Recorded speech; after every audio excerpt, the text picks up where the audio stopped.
Alhamdulillah wassalatu wassalamu ala rasulillah Muhammad ibn Abdullah amma ba'd.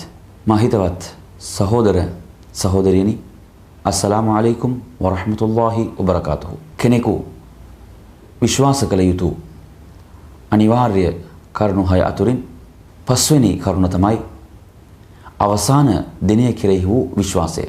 අවසාන දිනය කෙරෙහි වූ විශ්වාසය ඊට වැදගත් වූ විශ්වාසයක්. මෙලොව ජීවත් වන මිනිසා ඊට తాවකාලික වූ ජීවිතයකුයි ගත කරමින් සිටින්නේ.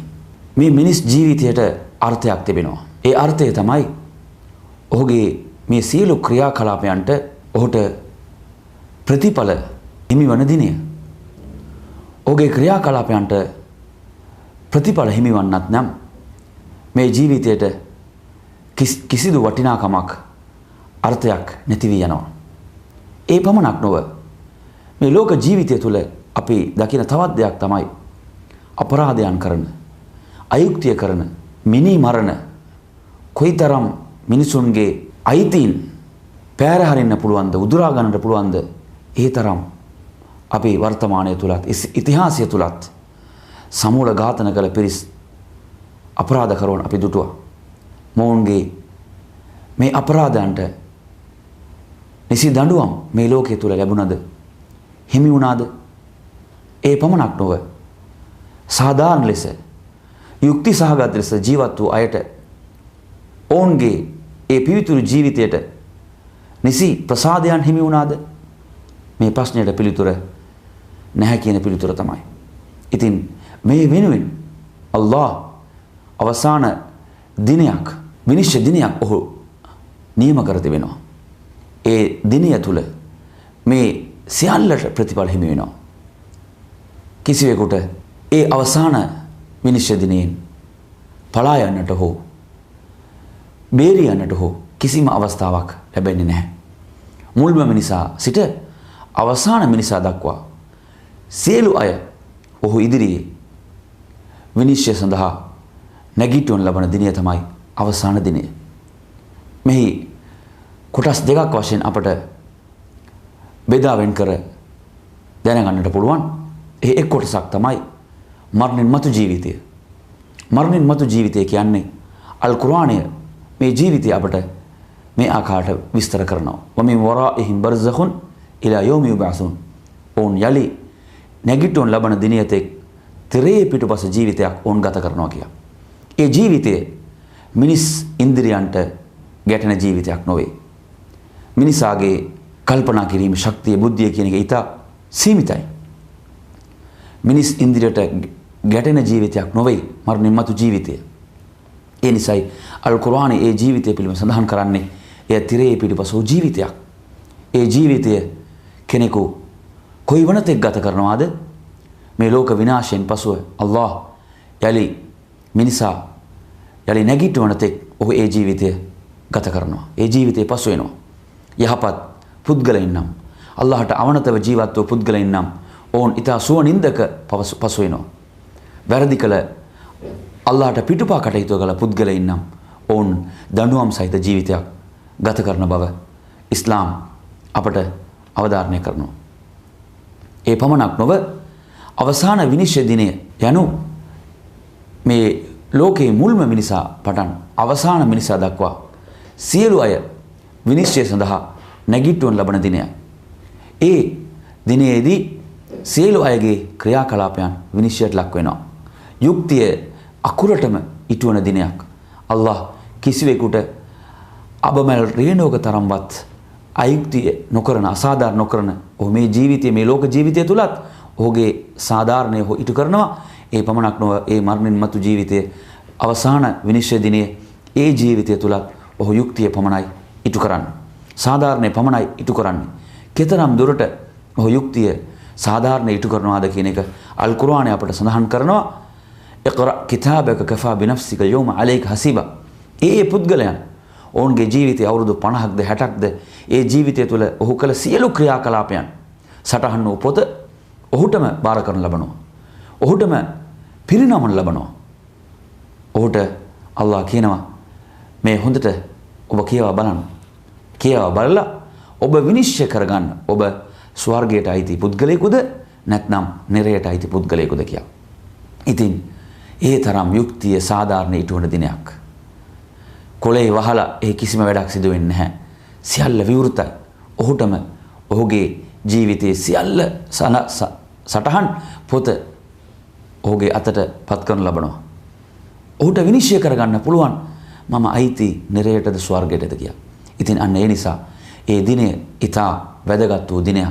අල්ලාහ් අල් කුර්ආන් සඳහන් කරනවා යා අයියුහල්ලදීන ආමනු විශ්වාසවන්තයිනි ඉත්තකුල්ලාහ් අල්ලාහ්ට ඔබලා බියවන්න වල් තන්දුර් නෆ්සුන් මා කද්දමත් ලිගදින් සෑම ආත්මයක්ම සෑම මිනිසෙකුම බැලිය යුතුයි හෙට දිනය සඳහා මා සූදානම් කර යවා තිබෙන්නේ කුමක්ද කියලා.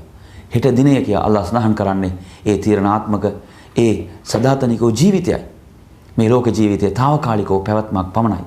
මේ తాවකාලික අවස්ථාව ලැබී තිබෙන්නේ ඒ සදාතනික ජීවිතය අපි සූදානම් කර ගැනීම සඳහා. ඒ අවසාන විනිශ්චය දිනය ඒ දිනෙන් පසුව ඔහු ගත කරන්නට යන දින ජීවිතය ඉතා සදාතනික වූ ජීවිතයක්. අවසානයක් නොමැති ජීවිතයක්. ඒ ජීවිතය තුළ සෑම පුද්ගලයෙකුම අල්ලාහ් ඉදිරියේ විනිශ්චයට ලක් වෙනවා. ඒ දිනයේදී සිදුවන සිද්ධාමයන් අතුරින් අවසාන දූතවරයා මුහම්මද් නබිතුමාණන් එතුමාණන්ට ඉතා ශ්‍රේෂ්ඨ වූ ඉතා උසස් වූ පිළිගැනීමක් අල්ලාහ් ඉදිරියේ තිබෙනවා. එතුමන් තමයි මුළු මහත් මානව සංහතියටම අල්ලාහ් ඉදිරියේ කරන ඒ ශෆාඅතේ රකමාදාරුව වෙනුවෙන් එතුමන් ඉදිරිපත් වෙනවා. ඒ අවස්ථාවේ එතුමන්ට අල්ලාහ් පිරිනමනවා. ඒ පමණක් නොව ඒ දිනයේදී එතුමාණන්ට හවුල් නම් තටාකය අල්ලාහ් පිරිනමනවා. ඒ අවස්ථාවේදී එතුමන් තමන්ගේ දෙඅතින් සියලු අයට ජලය පානය කිරීමට පිරිනමනවා. කියාත් ඒ තරම් ශ්‍රේෂ්ඨත්වයක් එතුමන්ට ඒ දිනයේදී හිමිවනවා. ඒ පමණක් නොව අල්ලාහ් ඉදිරියේ විනිශ්චයෙන් පසුව කෙනෙකු සිරාත් නම් පාලම පසු කරයි ස්වර්ගයට හෝ නිරයට හෝ යා යුත්තේ. ඉතින් කවුරුන් මේ ජීවිතය තුළ අල්ලාහට අවනතව නිසි ආකාරයක ජීවිතයක් ගත කළාද ඔවුන් ඒ පාලම කියන්නේ ඉතා ඉක්මනින් එය තරණය කරනවා. නමුත් සමහර අය ඔවුන්ගේ ක්‍රියාවන් අනුව එය තරණය කරනවා. ඔවුන්ගේ ක්‍රියාකලාපයන් අනුවයි එහි ඒ කටයුතු සිදුවන්නේ. අවසානයේදී ස්වර්ගය යහපත් පුද්ගලයන්ට අල්ලාහට අවනතෝ පුද්ගලයන්ට ස්වර්ගය ඒ වගේම නිරය අල්ලාහට පිටුපා ඔහු ප්‍රතික්ෂේප කළ පුද්ගලයන් සදාතනිකව නිරයේ විසිය යුතුයි. නමුත් සුළු පාපයන් කළ මහත් පාපයන් කළ විශ්වාසවන්තයින් ඒ පාපයන්ට සමාන දඬුවමක් ලබා ගැනීමෙන් පසුව ඔවුන් ස්වර්ගයට ප්‍රවිෂ්ඨ වන බවත් ඉස්ලාම් අපට උගන්වනවා. ඉතින් අන්න ඒ නිසා මේ විශ්වාසය වැදගත් වූ විශ්වාසයක්. මේ විශ්වාසය ඉතා වැදගත් වූ විශ්වාසයක්. අපි මෙය අප තුළ හරියාකාරයට ගොඩනගා ගත යුතුයි. කෙතරම් දුරට මේ විශ්වාසය වැදගත් වෙනවාද කියා බලනවා නම් අල්ලාහ් අල් කුර්ආනයේ සඳහන් කරන විට අල්ලාහ් කෙරෙහි විශ්වාස තබන අවසාන දිනය කෙරෙහි විශ්වාස තබන කියා ඔහු සම්බන්ධ කර ඔහු කතා කරන අවස්ථාවන් අල් කුර්ආනයේ තිබෙනවා. ලිමන් කාන යර්ජුල්ලාහ වල් යෞමල් ආඛිර් කවුරුන් අල්ලාහගේ පිහිට අපේක්ෂා කරනවාද ඒ වගේම අවසාන දිනේ ඔහුගේ පිහිට අපේක්ෂා කරනවාද කියා ඔහු සම්බන්ධ කර කතා කරන අවස්ථාවන්.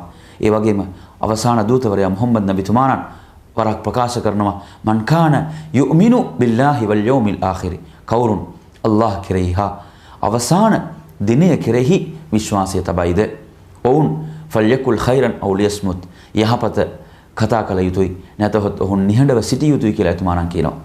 මෙතනදී අපි බලන්න ඕන එතුමාණන් සම්බන්ධ කරන්නේ විශ්වාසයන් දෙකක්. එකක් තමයි අල්ලාහ් කෙරෙහි වූ විශ්වාසය. දෙවනුව තමයි අවසාන දිනය කෙරෙහි වූ විශ්වාසය. මේ විශ්වාසයන් දෙක සම්බන්ධ කර එතුමාණන් කියන්නේ කොමක්ද?